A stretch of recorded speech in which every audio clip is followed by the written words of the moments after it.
So we've got Dave Ranyard, Henrique Olifiers, and Kevin Williams at the end. So starting with Dave, just a brief intro. Hi, hello, I'm Dave Ranyard. I'm wearing a Britney mic. I run Sony's London studio and been working a lot in Morpheus for the last couple of years. Hi, I'm Henrique Olifiers. I'm co-founder of the Boss Studios, and we make games like I Am Bread, Surgeon Simulator, and have been working with VR for quite some time now. I'm looking forward to how you do it briefly, Kevin. I'm interested to see this.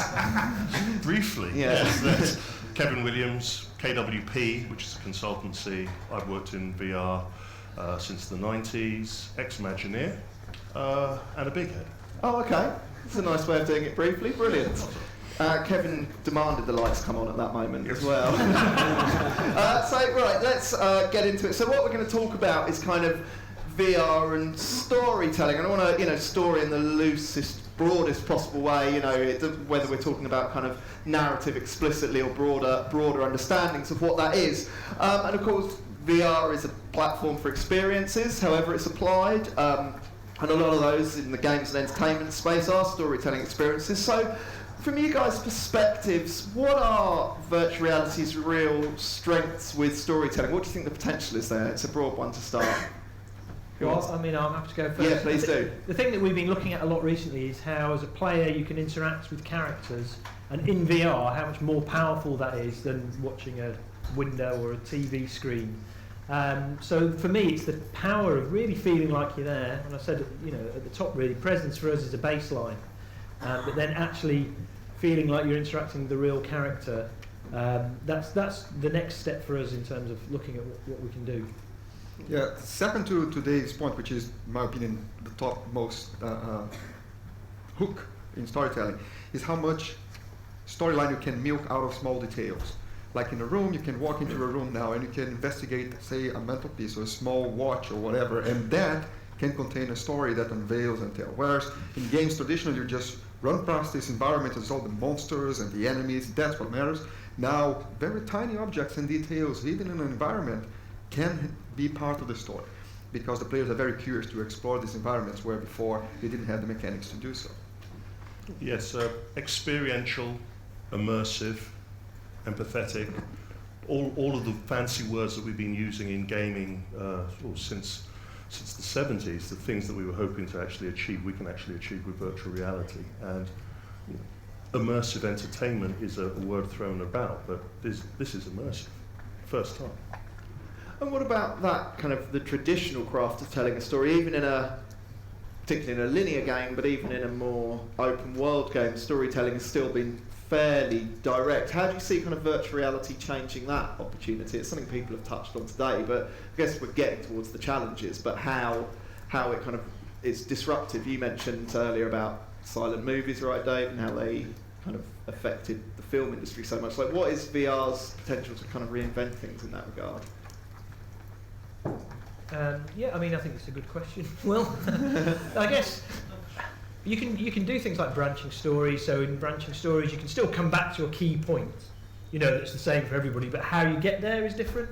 I think fundamentally for me, it's in terms of writing the story. I mean, typically we write stories about third-person characters, and now we've really got to include the player. Now, the player might be playing the role of another character. It might not even be a human. It might be an elf or some kind of alien, but we've actually got to get the player to be that character. So we might need to persuade them to do certain actions to continue the story on.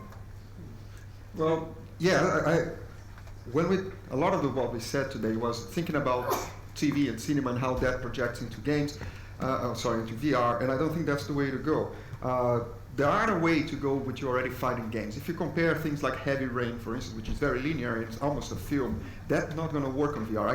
I personally cannot see that working. But if you go into other games and look like Demon Souls and Dark Souls, where there's no linear story, no story that requires you to stop and pay attention. It all happens to the narrative of the characters which you interact with, and then you derive the story from what they're telling you. That can already work, because your attention will be focused on the character that you are just triggering the interaction with. So there are ways to make this narrative. What we cannot do, and I don't think we should be even trying to do, is to pick something in a specific form and try to jam it into VR. Every time that you have seen this in the past, like games that require Game Pass trying to jam into touch devices and that kind of stuff, it just doesn't work. That's not how it's meant to be. So if we think about VR as a storytelling for stories that were built for VR, I think is the best tool that there has ever been in media so far. I always judge sort of how a technology is going to impact another industry by the clamour of the individuals that are established in one industry against the new industry. And if you saw the panic that was on the face of people at Sundance, where the film industry actually had to take the idea of virtual reality actually changing their industry. I mean, to answer your question, if I had the answers, I'd be sitting on a beach earning 20%. I mean, this is momentous times, and as has been said many times here today, we are very lucky to be at this point in a technology's history. And kind of changing the order of things, but we've already got round to kind of, and I appreciate you guys' experience is kind of not entirely, but mostly in the gaming space, but there's been a lot of talk about today about kind of virtual reality's potential in broadcast and film and 360 video, and I guess you already touched on that, Henrique, but do you guys feel optimistic about that? Is that something that interests you, or you even see being applicable to games development with VR? So, I mean, we've definitely looked at video and VR, and we've looked at passive experiences, or experiences where you're really just, taking it in and not inputting back. But at the end of the day, we're a game studio, so we want to build interactivity because that's part of our raison d'etre. I'd certainly see broader industry doing things. I think consumers will want to consume that sort of stuff. I mean, the video I showed at the top of my mum being attacked by a shark. Anyone who missed it, wasn't bloody, but but she didn't. There wasn't actually any interactivity where she was changing the state of the play, if you like. She was, although it was scary, she was passively taking it in, and she very much enjoyed that. And perhaps for her, that's the best form of VR entertainment. She might not want a complex game mechanic. I see in the same way that happens to games today when you have cutscenes which are linear and stop the gameplay to show or expose something, right? We know how many of the players just skip them. It's just a matter of, they don't skip them because reasons. They skip them because they want to play, because play is funnier than watching. That's not to say that no one watches. We all watch Game of Thrones, we all watch House of Cards, and there will be space for these passive spaces. Passive experiences, but they are different from active interactive experiences, and I think they should remain so. I agree. I suppose I'm the odd one out in more ways than one. I come from the out-of-home entertainment industry. My main focus is looking at the application of this technology, not from a consumer point of view, but from applications in theme parks, in gaming facilities, and also as possibility as a replacement to the cinema industry. And we're looking at the passive experience as well as the interactive experience with a lot of the technology that we're developing, what we like to call experiential. And that goes back a lot to what was talked about previously in these presentations, the emotion. Just think, if we can create a cinema-style augmented reality / virtual reality experience facility, that's worth its weight in gold. And of course, the nice thing about our sector is that we don't have to build technology to suit the pocket of the individual to buy wholesale. We just need to come up with a price point that works for the individual ticket to enjoy that out-of-home experience. There's this saying that probably the biggest lesson that history can teach people is that people don't learn from history, yes. Right? It's the same thing for every technology that comes along. People try to cram in the old ways of doing things into the new one. People used to call locomotives iron horses and so on. We saw the first generation of games on tablets to be gamepad on screen, and even people making gamepads, you could attach the phone or the tablet to it. How many of you own one of those devices? No one. So when we say that we need to find a way to walk around VR environments, we need to find a way to cut scenes, etc. We are using an old language. Who's to say that you have to walk around? You don't. We are making people walk around. We are making cuts. That's how the language we define for linear narrative. Maybe for VR, none of that applies. We shouldn't even be trying. We should try something new. So that really goes back to the argument we shouldn't come up with things not to do. We should come up with an opportunity to be able to experiment as much as possible.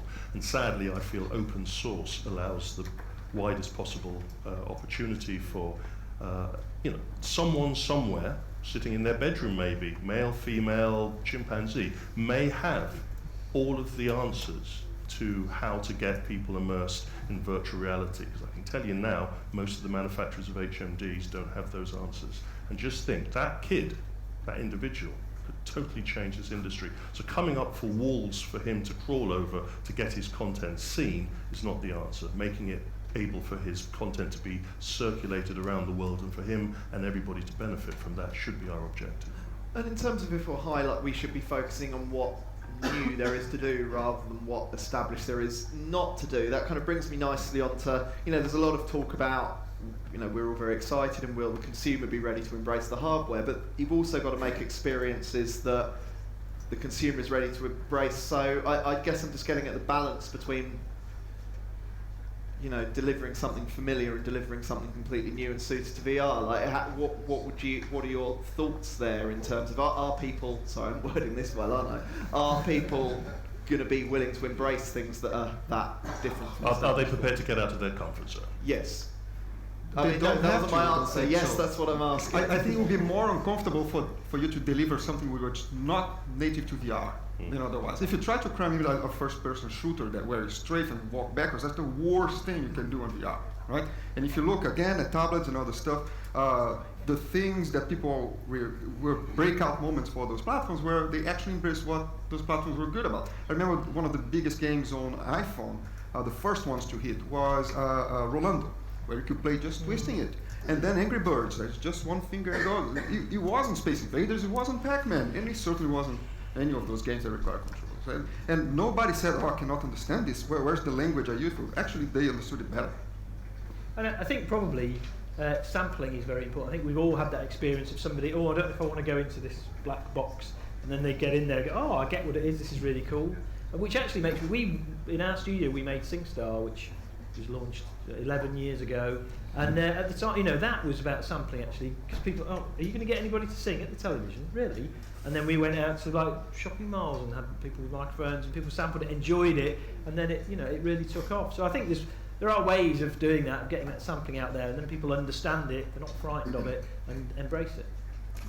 Because of how out-of-home entertainment works, we have to have a product that draws the person in. So you have to have some hook.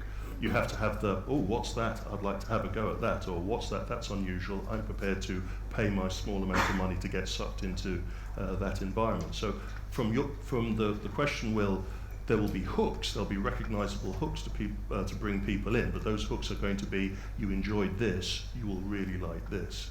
And I think, especially for the Project Morpheus Luge experience, you got it straight away.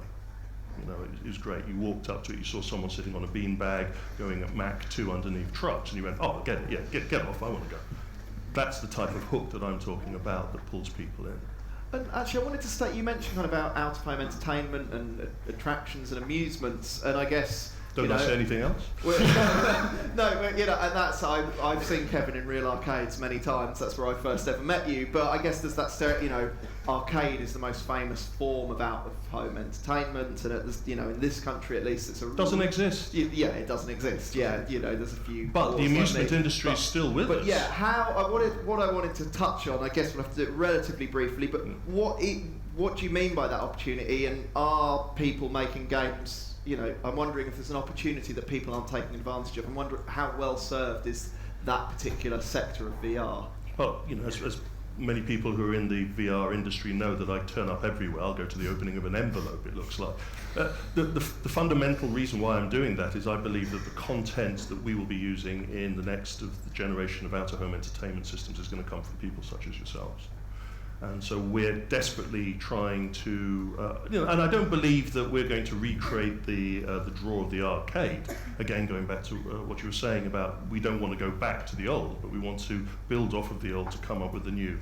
Fundamentally, out-of-home entertainment allows us to put as many horses underneath the hood of the vehicle, to have the most power, to have the most complex HMDs, because we don't need to worry about the consumer side. That pushed aside, we still need great content.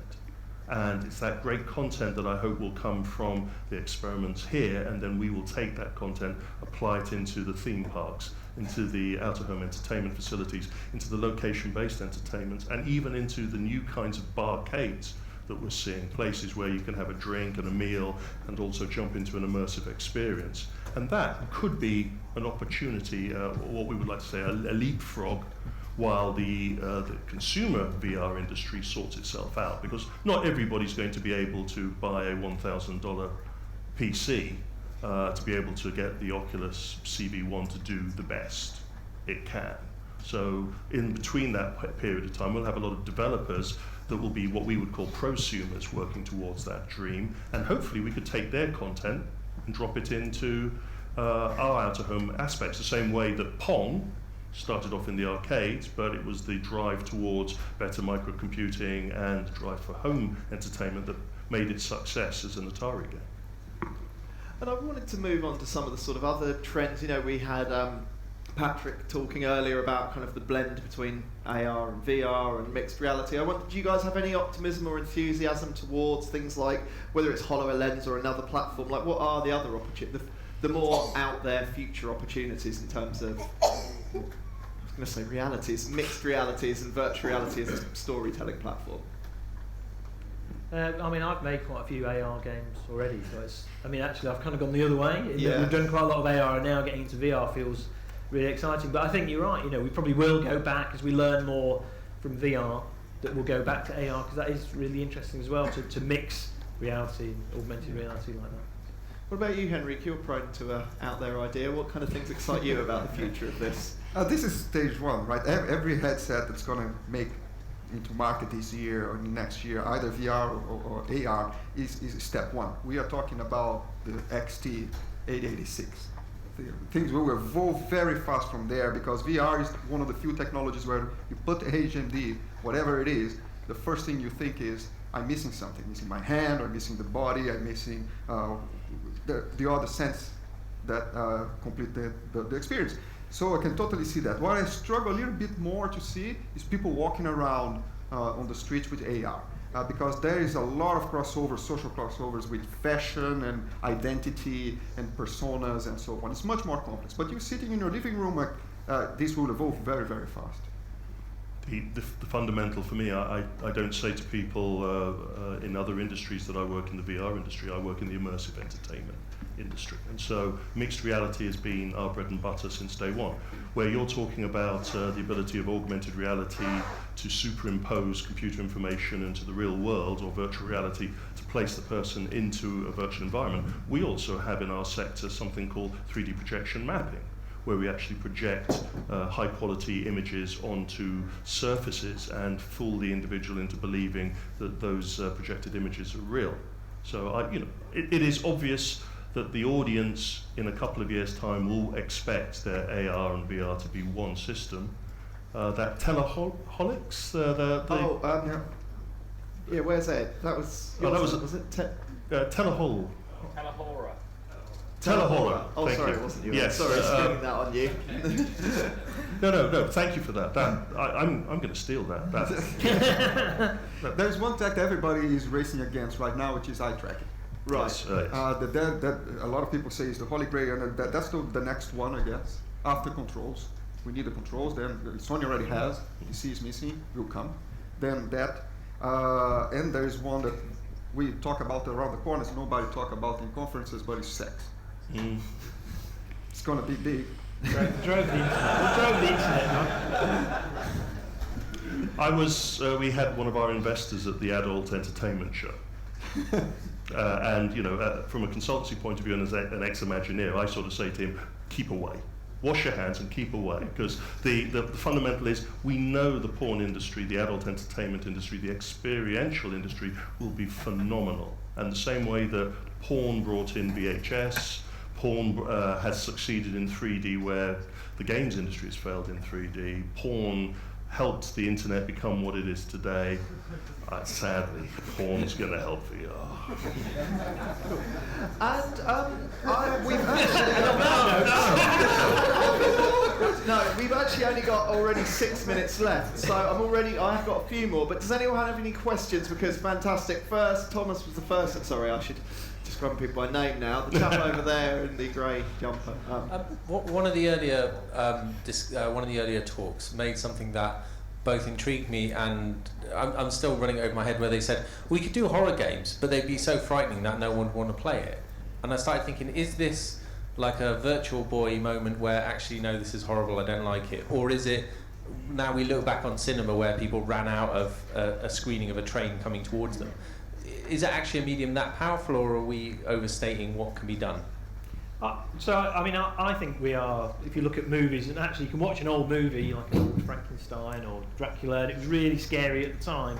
And now, the sort of fashion tips that are through there, it kind of makes it more disjointed. It might be black and white, might be fairly lo-fi. So you, as a younger person, or you can watch it and not be as scared. You've been more acclimatised to other things, more sophisticated effects and so on. So I think that's part of it. And actually, our Shark demo might feel quite tame in 10 years.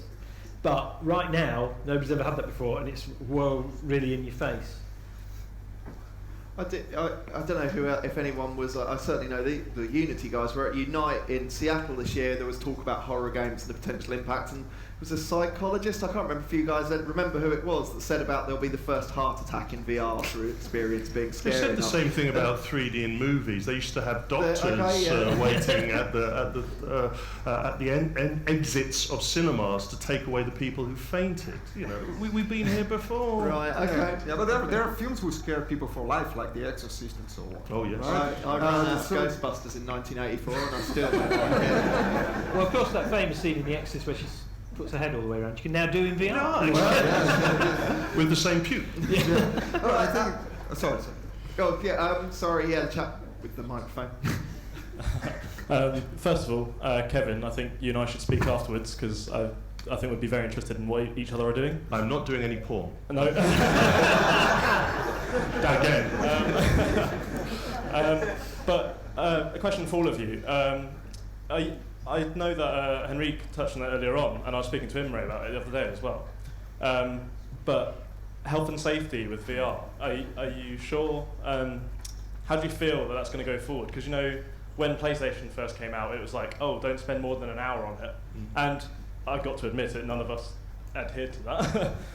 But do you think that it will lax up in the same way with VR? Because I know there's sort of health and safety warnings coming about and people doing research into it.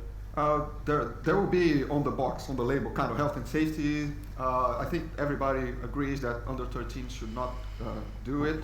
But I have also seen systems designed to stop people from hurting themselves or reaching walls and so on, and that should be part of the base of the experience, right? If platform holders come forward with them and make developers conform with them, it's probably the best way around. Yes, it's like when the Wii, people were breaking TVs with the Wii and so on, we will run into those things, but I think the common sense should prevail. It will become eventually something that people learn how to deal with. Currently the issues are eye strain, mental torpor, or motion sickness. I call it sim sickness, but some people call it motion sickness. Those are the three things.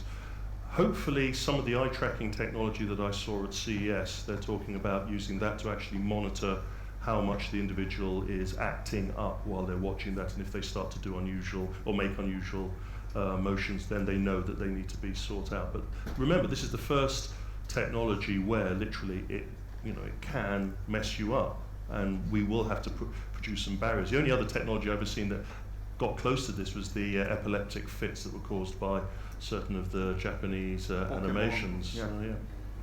Cool. We unfortunately have already got to make this our last one. So does anybody have a final question they wanted to ask? Brilliant. Yeah, the chap, the red or maroon jumper on.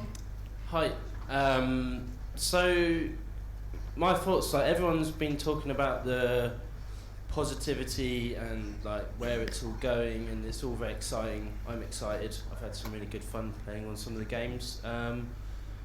It's just made me sort of wonder about the negative impacts that all this sort of stuff might have, and I just wondered how much that sort of featured in your research. I know we've got games like Call of Duty these days where kids are in a battlefield shooting people in the face, and it's I don't know, 10 years down the line, are our kids going to be able to get a gun, go up to some woman in the street on the virtual Grand Theft Auto and shoot her in the face? And sort of like, you know, what sort of impacts Every those sort of things technology have. brings with it positives and negatives. That's the definition. Yeah, of course. I just, you know, sort of wondered whether that's sort of every things. parent nags the children that they're doing whatever the latest thing is too much.